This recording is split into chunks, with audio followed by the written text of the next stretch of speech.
Chances are, if you have a scar of some sort, there's a story behind the scar, right?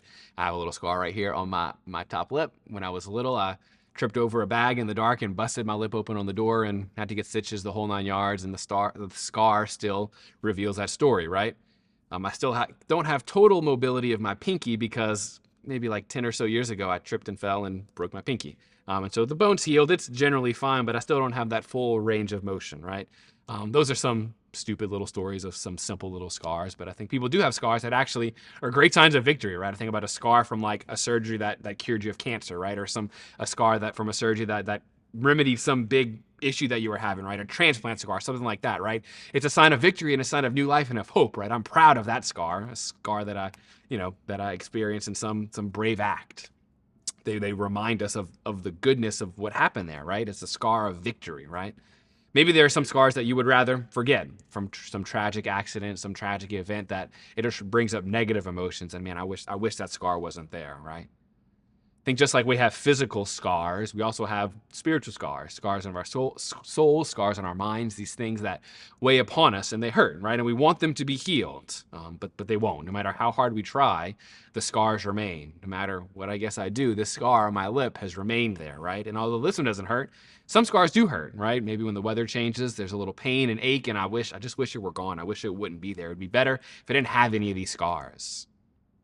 Struck by kind of that reflection, because in the gospel today, Jesus comes and appears to the apostles after his resurrection, and notice the first thing that he does is he shows them the scars. He shows them his wounds. He kept his wounds. He could have just gotten rid of them, but he kept them, and in fact shows them off and glorifies them before his apostles and before all of us. He wants us to see the scars, and he wants us to see in particular the redemption of the scars. He wants us to see that these scars no longer hurt him. The marks of the nails, the mark of the lance in his side, they don't hurt him anymore. What could be just like a sign of shame for us, he wants us to see there is no shame here.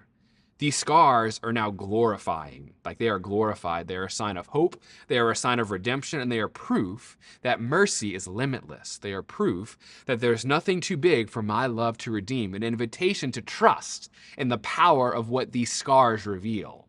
Jesus invites us to trust that just as his scars were glorified, so can our scars be glorified. Our wounds can be healed.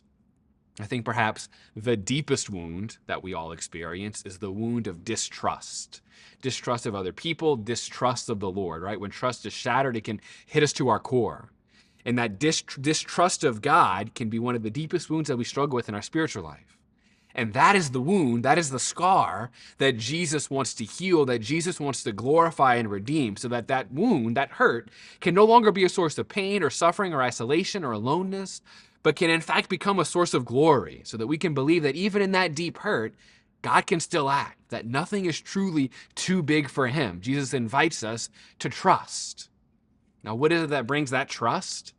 Is our own concrete experience of that love and that mercy that Jesus offers to us. The second Sunday of Easter is known as Divine Mercy Sunday, the Sunday of Divine Mercy, the Sunday that reminds us that despite of what we did to the Lord, his love is greater, that there is no hurt that cannot be redeemed. There is no wound, no scar that cannot be healed so long as we bring it to him.